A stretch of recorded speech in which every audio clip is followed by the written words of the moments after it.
Only a few days had passed since I signed the contract, yet already it feels as though I have never left this place. Time flows here by some strange logic, and with each night, my strength vanishes faster than the one before. It all began with that glow. Its flickering green light swallowed every corner of the earth as if it were not of this world.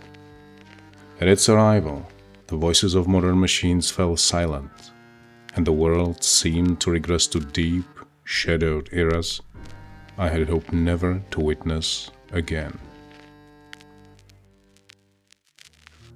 I arrived at Outsmouth Island by boat, just as evening fell. On its southernmost tip stood the Lighthouse, a lonely sentinel that would serve as my home for the coming weeks. No sooner had I hung my coat than a sharp knock echoed through the hall. A visitor so soon after arrival was unexpected, yet I donned my keeper's cap and opened the door. A thin, elderly man in a postal uniform stood there. Without a word, he handed me a paper box of supplies and informed me curtly that he would return in 2 days. I understood him to be the courier responsible for provisioning the Lighthouse crew. The man was distant, insisting only to be known as the courier. Eventually, however, his reserve softened, and he revealed that he hailed from Europe and that his name was difficult to pronounce in these parts. As we parted, he paused at the door, rummaged in his leather satchel, and produced a gray envelope. My first paycheck. $400 intended to sustain me through uncertain days ahead. Once the courier departed, I began organizing the supplies, hoping the work would quiet the oppressive unease that had begun to seize me. My encounter with him was hardly the worst I had experienced, yet something about it felt off. Determined to quell my anxieties, I resolved to explore every corner of the lighthouse. Night had already fallen, so I lit both lamps in the entrance hall for reassurance. At the foot of the hill lay a small fishing village. Its residents lived modestly, relying on the sea for sustenance, preserving customs handed down through generations. On the opposite side, the lighthouse was enclosed by a dense forest. Behind one door, I found a bedroom. Its condition intensified my unease. In the small, nearly Spartan room, I discovered an old work satchel at the foot of the bed, containing the keeper's instructions. On a small hook in the corner hung someone else's coat. All of this suggested that it belonged to my predecessor, who for some unknown reason had abandoned the post in haste. Among other things, I found a few supplies and a painting of City of Blackford in its prime. I hung the painting in the main hall. Suddenly, the space felt more welcoming, less sinister.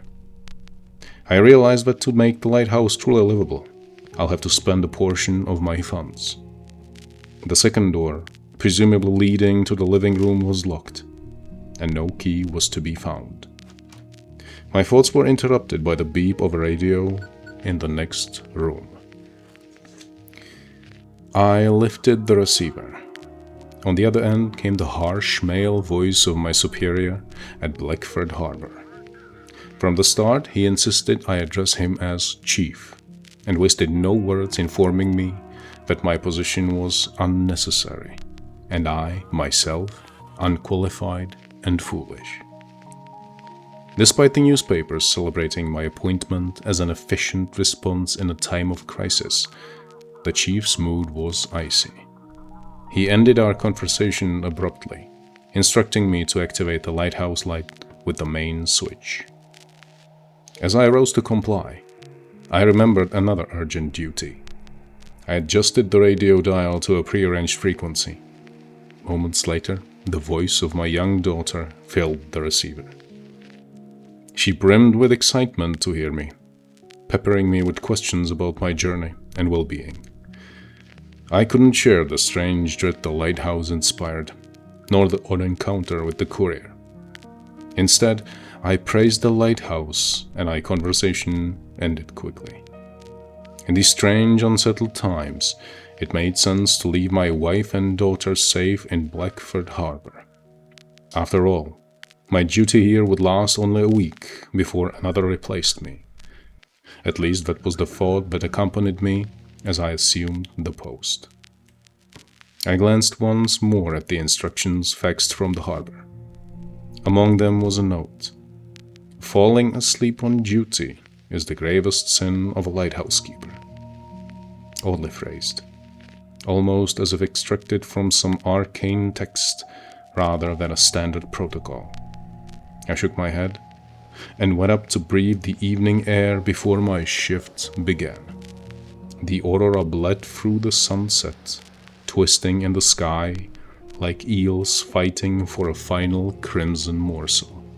I descended, flipped the main switch, and the building hummed to life.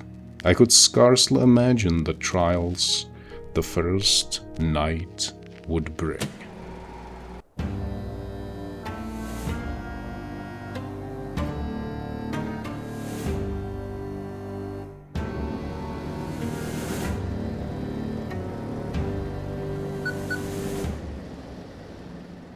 Before long, the chief called again with fresh instructions, still bristling with irritation despite his secure position far away.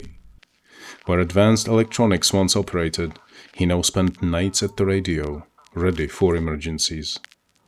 I understood his feelings, yet I made no attempt to appease him. Though larger cities had long since eclipsed Blackford in importance, it remained a critical maritime hub. Its history steeped in whaling fortunes, pirate raids, and scholarly achievements. Yet all of this vanished the instant the strange aurora tore across the sky and silenced it forever. After testing the connection, the chief told me the night would be quiet. Only small boats would visit, and villagers might knock at the door, but I was warned not to admit anyone. The lighthouse was official property, not a tavern or a waiting room. No sooner had the radio fallen silent than a knock resounded at the front door, sharp as a rifle shot. Aware of my duty, I set my official cap upon my head and opened the door. A broad-shouldered young man stood outside. He introduced himself as Jackie, captain of the fishing schooner Sturgeon. But then his expression shifted, hardening into something solemn. From his satchel, he produced a worn, weather-beaten book, what he claimed to be the journal of the lighthouse's first keeper. The notion gave me pause. I had believed myself to be the very first appointed to this place. Jackie shook his head and recounted a tale that left little room for doubt. Something dreadful had happened to my predecessor. So dreadful that no one had set foot in the lighthouse for years. The keeper and his entire family had vanished without a trace. Local rumor insisted that 3 journals remained from the former keeper, chronicling the path that led to his disappearance. Jackie explained that his mother, in her fascination with ancient foreign cultures, had somehow come into possession of one of them. What became of the other 2? No one could say. When his father heard a new lighthouse keeper had arrived on the island, he sent Jackie to deliver the book. Jackie volunteered to deliver it because he planned to sail near Nova Scotia at dawn, chasing tales of a new land that supposedly emerged from the ocean. No one has seen it yet, but there were rumors it could be an ancient Atlantis re-emerging again, with all of its treasures to take. Jackie hoped the venture would fund a new life with his girlfriend, Misty, who studied at Blackford University, one of the few institutions still operating after the aurora. At the end of our talk, he asked if he could watch the sunrise from the lighthouse roof, a ritual from the years the post was abandoned. Knowing the likely scolding from my superiors, I initially refused. In that moment, Jackie's face tightened into a desperate plea. The young fisherman clung to this ritual with such unwavering conviction that he seemed certain the sea might reject him if he broke it. After a long pause, I relented. I granted him solitude in the attic, where the view opened wide towards the restless water. Then I returned to organizing supplies, pondering the potential consequences of my leniency. The unease that had stalked me from the very beginning only deepened, sharpening into something colder the moment I glanced outside. Through both windows I saw several figures standing in the dark, their silhouettes fixed and unmoving, watching the lighthouse with a vigilance that felt anything but human.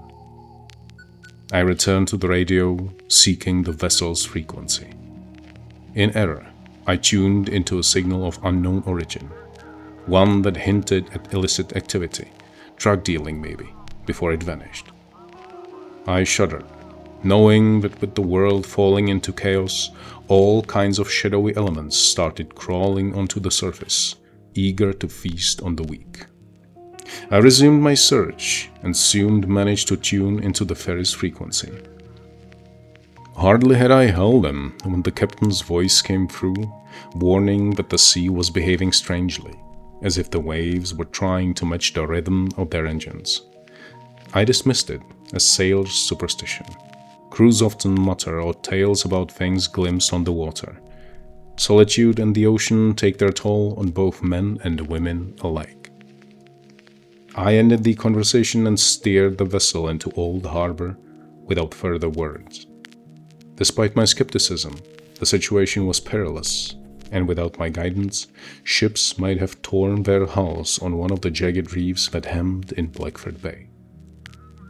To rest from the strange conversation, I climbed the tower to join Jackie. I found him gazing out at the sea, waiting for the sunrise. He told me that despite what he had said earlier, he truly loved his village, and his father no less. Yet he hoped to move to Blackford and eventually perhaps to Boston. He seemed confident that the sea would be kind to him this time. He hadn't feared it since he was 15, when a storm drove their boat onto the rocks. His father barely managed to drop the anchor, but the force of the waves flung Jackie straight onto the cliffs. Miraculously, he survived without a scratch. I left Jackie alone and returned to the radio. On the radio frequency, someone was already waiting, introducing himself as Captain Drake of the Coast Guard. He reported finding several sailors adrift on a lifeboat. Their ship had been stolen by smugglers, left to the mercy of the sea. I immediately relayed to Drake what I had overheard on the radio. He was unusually grateful for the information. I hadn't been mistaken. Whatever had caused the aurora, there would always be people in the world ready to exploit the chaos. The next few minutes passed quietly. Only the radio carried increasingly disturbing messages, some almost delirious in nature. It was as if the aurora had drained the world of all reason. Another vessel I had to assist was a cargo ship named Pluto. Its captain, named Z, reported further strange occurrences aboard. Their instruments emitted an eerie glow and a sound resembling a grotesque haunting choir. The ship was bound for New Orleans, but by orders, I had to redirect it toward Blackford Harbor. I wished the captain a safe journey and went to grab a quick meal. My eyes were heavy, so I ate some beans from the supplies brought by that strange courier. Contrary to expectations, the night was restless. But as soon as I took the first bite, the radio in the next room beeped again. But even in my wildest dreams, I couldn't have anticipated what was about to happen.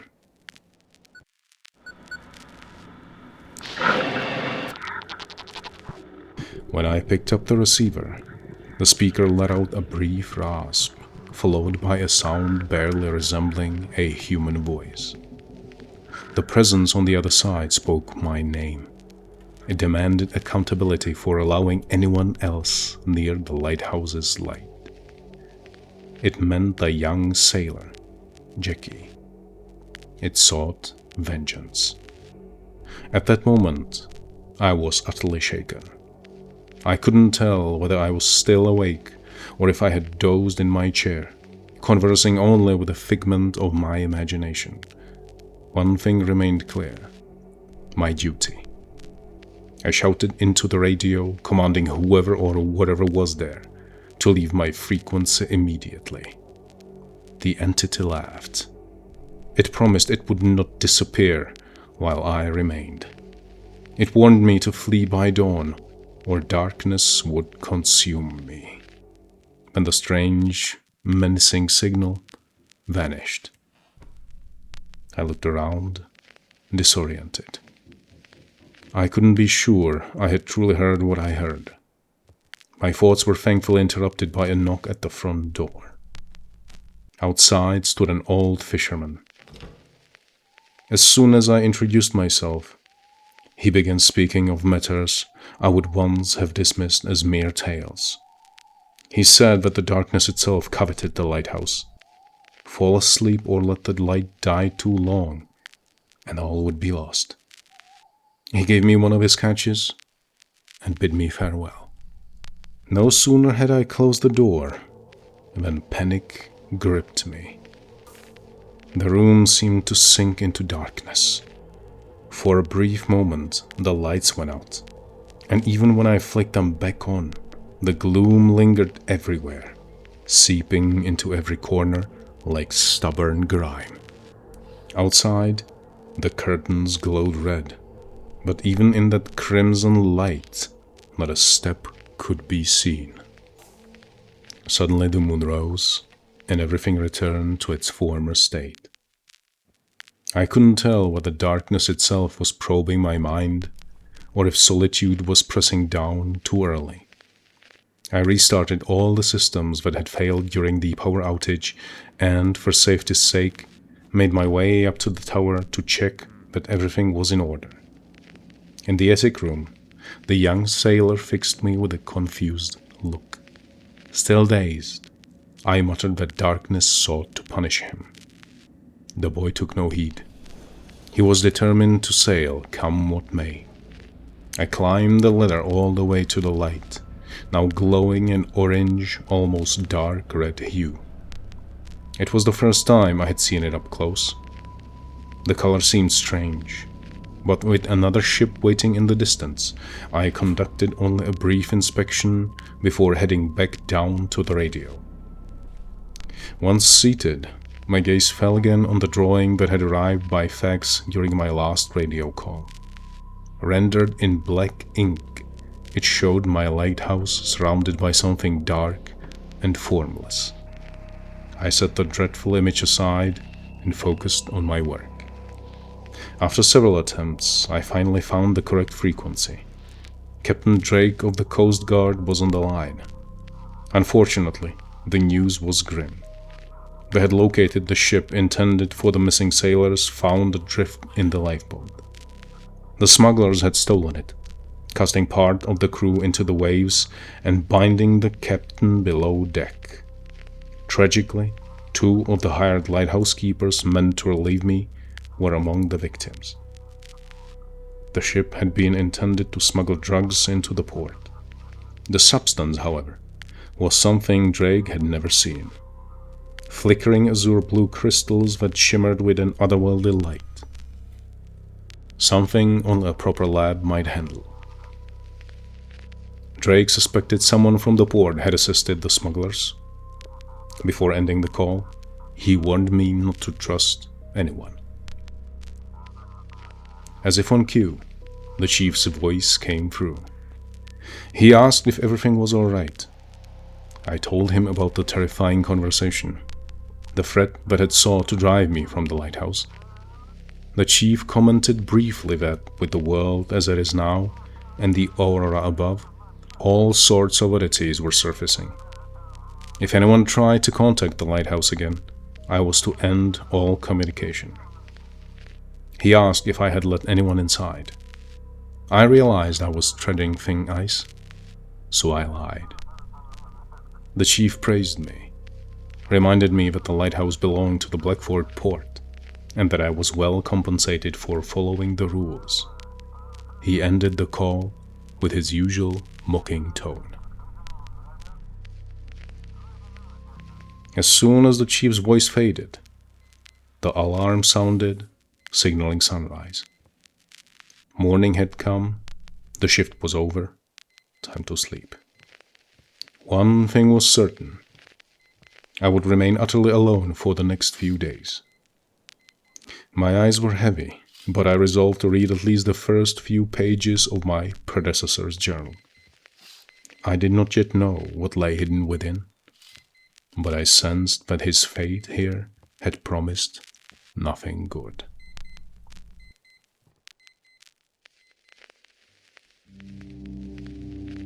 Today I stepped onto the stone steps of this lighthouse for the first time. The waves crash against the rocks, as if whispering stories. I am the first keeper of this lighthouse, and I hope it will become my family estate. Immediately upon arrival, I wrote a letter to Mary and the children, describing the best way to get here. Of course, she always complains about my obsession with the sea, but she should see the view from here. It's hard to knock the love of seafoam out of an old captain.